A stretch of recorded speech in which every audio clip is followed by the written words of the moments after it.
विद्यार्थ्यांनो, आज आपण गणितातील एक नवीन महत्त्वाचा धडा शिकणार आहे. बरोबर? कोणता धडा आहे तो? धड्याचे नाव लिहा.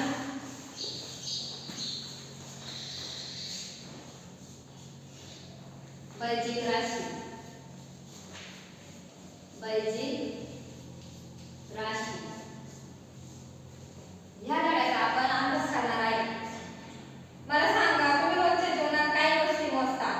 कोणत्या कोणत्या गोष्टी म्हणतात? पैसे, वस्तू, बरोबर, वय इत्यादी. पण काही वेळा आपल्याला एखादी संख्या माहित नसते, तर ते आपण कोणत्या स्वरूपात लिहितो? आपल्याला एखादी संख्या माहित नसते, कोणत्या स्वरूपात लिहितो आपण? x, बरोबर, x स्वरूपात लिहितो आपण. मी तुम्हाला एक एक्झाम्पल देते, मला सांगा.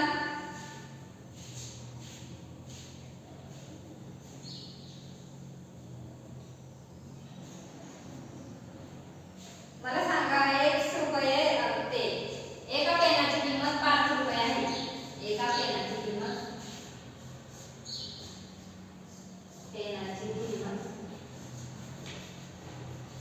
एका पेनाची किंमत 5 रुपये आहे. बरोबर?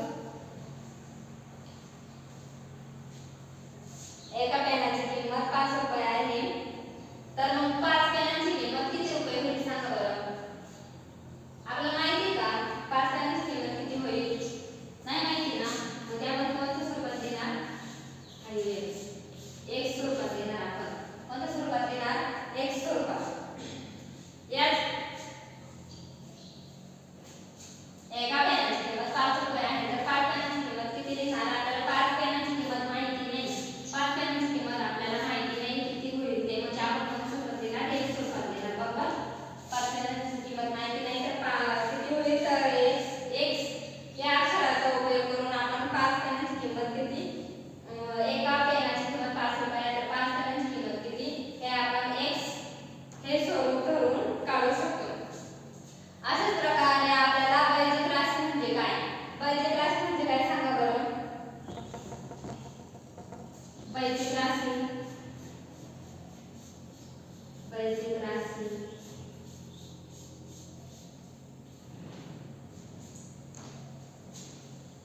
सांगा बरं, बेजिक राशी म्हणजे काय? जेव्हा संख्या आणि अक्षरे आणि गणिती क्रिया एकत्र होतात तेव्हा तयार होणाऱ्या राशीला बेजिक राशी असे म्हणतात. संख्या, अक्षरे आणि गणिती क्रिया आणि गणिती क्रिया आणि गणिती क्रिया एकत्र येतात तेव्हा एकत्र येतात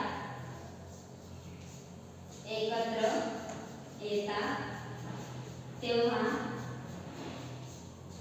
तयार होणाऱ्या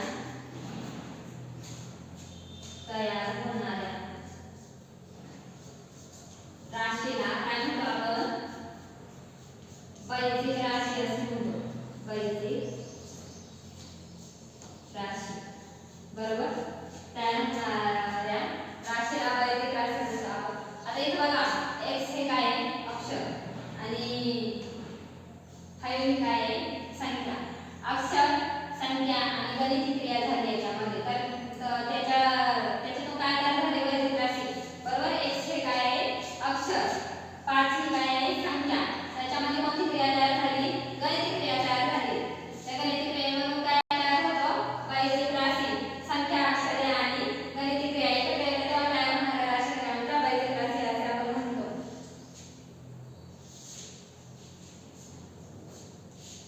बेजिक राशीची उदाहरणे लिहून घ्या. बेजिक राशीची उदाहरणं. x हे काय आहे? अक्षर. x काय आहे? अक्षर. हे याच्यामध्ये काय तयार झालं? संख्या आणि अक्षर. संख्या आणि अक्षर. बरोबर? तिसरं एक्झाम्पल घ्या, x + 5 झाले. ते गणिती क्रिया, यांच्यामध्ये गणिती क्रिया होते. हे सर्व उदाहरणांमध्ये काय आहे? अक्षरे आहे, संख्या आहे आणि त्यावर काय झालेले आहे? गणिती क्रिया तयार झालेली आहे. त्यामुळे कोणते उदाहरण आहे? बेजिक राशीचे उदाहरण आहे. बरोबर?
किंमत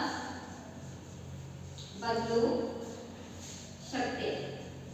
त्याला काय म्हणतो आपण? चल असे म्हणतो. बरोबर? चल हे कशाने दर्शवतात? x y a नाहीतर अजून b आपण कशाने पण दर्शवतो. बरोबर? त्याच्यानंतर दुसरा कोणता घटक आहे? स्थिर संख्या. सांगा बरं स्थिर संख्या म्हणजे काय? स्थिर संख्या कोणत्या आहे? स्थिर संख्या सांगा. स्थिर संख्या म्हणजे ज्या संख्येची किंमत बदलत नाही त्याला काय म्हणायचं? स्थिर संख्या. ज्या संख्येची किंमत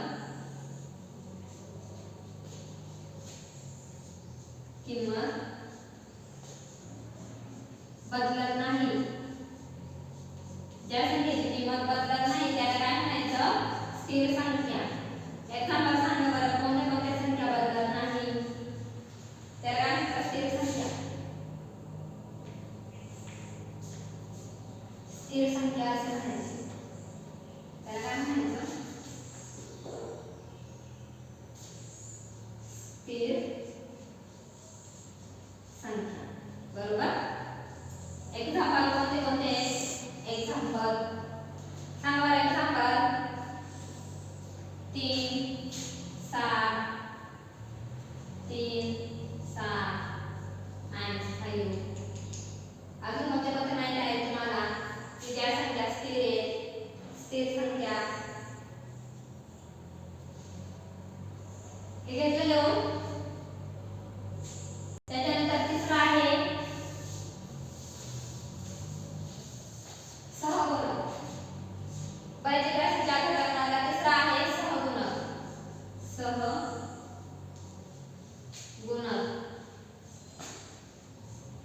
सहगुणक म्हणजे काय? सहगुणक म्हणजे काय? अक्षरासोबत असलेली संख्या. अक्षरासोबत. त्याच्यानंतर तिसरा कोणता आहे? सहगुणक. अक्षरासोबत असलेली संख्या म्हणजे अक्षरासोबत असलेली संख्या.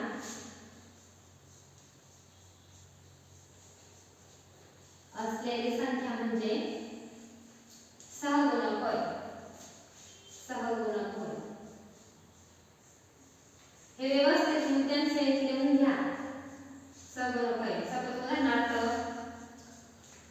5x. x काय आहे?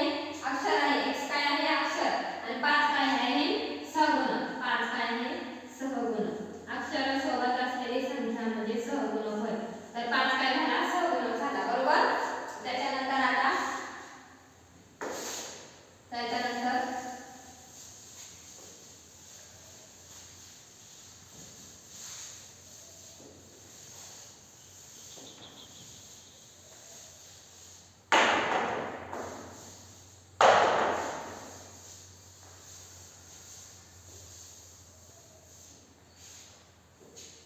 सहगुणक नंतर कोणता घटक येतो? पहिले राशीचा कोणता घटक येतो? पद. चौथा कोणता आहे? पद. सहगुणक नंतर येणारा घटक म्हणजे पद. बेरीज राशीतील प्रत्येक वेगळा भाग म्हणजे पद होय. बेरीज राशीतील प्रत्येक वेगळा भाग. त्याच्यानंतर आपण चौथा कोणता घटक बघणार? पद. पद म्हणजे बेरीज राशीतील प्रत्येक भाग हा वेगळा असतो. बेरीज राशीतील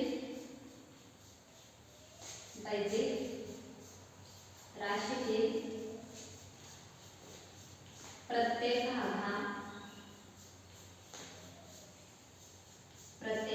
हा काय असतो? वेगळा असतो. प्रत्येक भाग हा वेगळा असतो.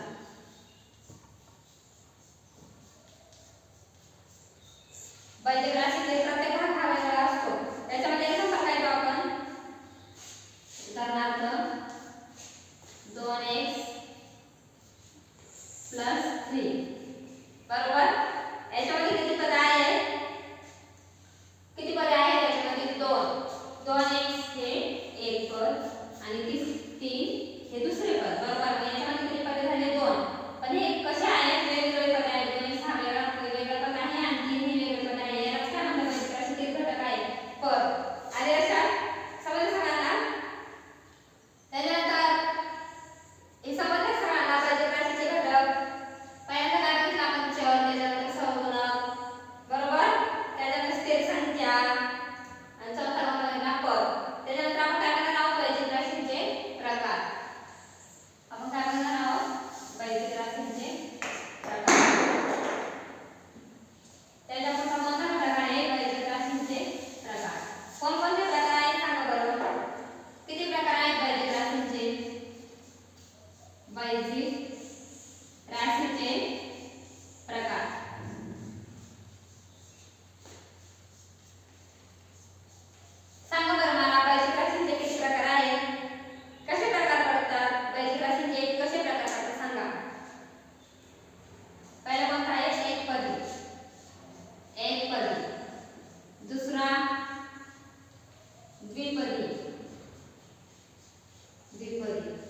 त्रिपदी.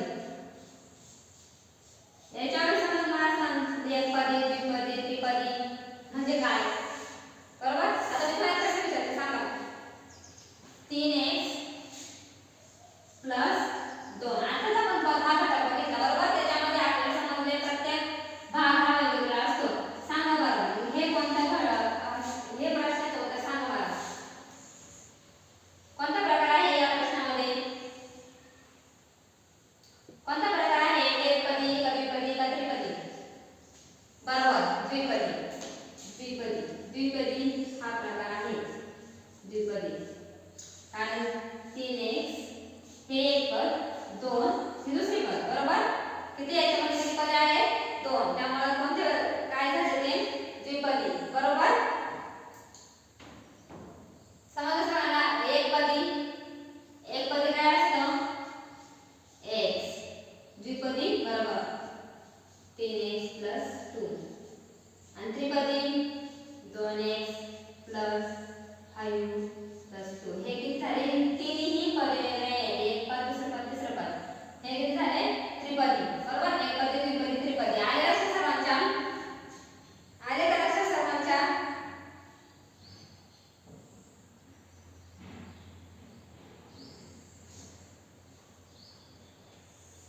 ज्या वैदिक राशीमध्ये एकच पद असते त्याला काय म्हणतात? एकपदी.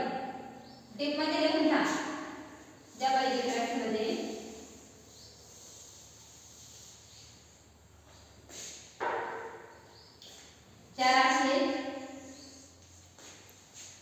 ज्या राशीत